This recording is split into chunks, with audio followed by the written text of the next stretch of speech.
Bagi anak-anak yang dikasih Tuhan, hari ini kalian boleh membuka halaman 18.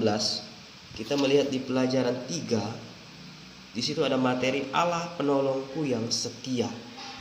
Kalian bisa baca Alkitab di 2 Raja-Raja 5, 1 sampai yang ke-14. Nah, di sini kalian melihat ada seorang yang mengalami sakit, yaitu sakit kusta. Apa sih itu kusta? Nanti kita bisa melihat. Selain kalian mendengar, kalian juga harus membaca buku paket ini. Jadi banyak orang takut jika berada di samping orang yang tidak berpenyakit kusta. Jika berada di samping orang yang berpenyakit kusta, apalagi bersalaman dengannya.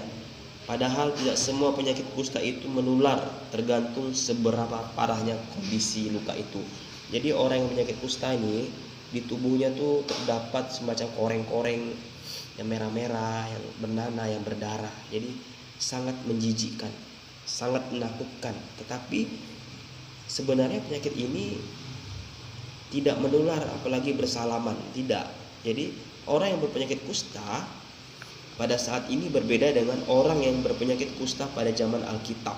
Jadi sebelum sekarang, di zaman Alkitab sudah ada orang yang terkena penyakit kusta. Dulu penderita kusta tidak boleh ada di tengah-tengah keluarga, nggak boleh di tengah-tengah masyarakat. Mereka nggak boleh hidup berdampingan, tidak boleh hidup bersama. Mereka harus diasingkan dari keluarga dan masyarakat di sekitarnya. Di beberapa kota sekarang pun masih banyak orang yang kusta yang berkeliaran di jalan raya. Mereka mengharapkan belas kasihan orang. Ada juga yang masih tinggal bersama keluarganya. Tidak sedikit juga yang sudah terima bekerja di bidang pekerjaan tertentu. Jika mereka sudah dinyatakan sembuh, wah ternyata penyakit ini bisa sembuh juga. Jadi kita melihat bahwa penyakit kusta ini sudah ada sejak zaman cerita di Alkitab. Jadi dahulu orang berpenyakit kusta ini adalah orang yang dianggap hina, penyakit yang sangat menjijikkan. Jadi orang yang penyakit kusta pada zaman Alkitab dulu tidak boleh berada di tengah-tengah masyarakat. Mereka harus diasingkan. Tidak boleh hidup bersama dengan orang yang tidak berpenyakit kusta.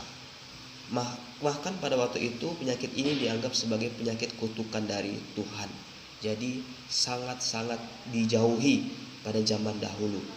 Padahal penyakit ini kalau kita lihat secara medis, dia tidak bisa tertular dengan bersalaman, bersentuhan, tidak. Jadi tergantung sebenarnya seberapa parah kondisi luka itu. Tetapi dicatat di sini di zaman Alkitab penyakit ini sudah ada, dan orang yang terkena penyakit ini tidak boleh hidup bersama dengan masyarakat yang ada. Jadi kira-kira kalian melihat apakah Tuhan akan menolong orang yang terkena penyakit kusta seperti ini? Tentu Tuhan pasti akan menolong. Tuhan pasti tidak pernah tinggal diam jika kita berseru kepadanya. Sama seperti tema kita pagi hari ini, karena Allah adalah penolong yang setia. Allah adalah penolong kita yang setia. Ya. Allah selalu setia menolong kita. Kalian melihat lagi ya.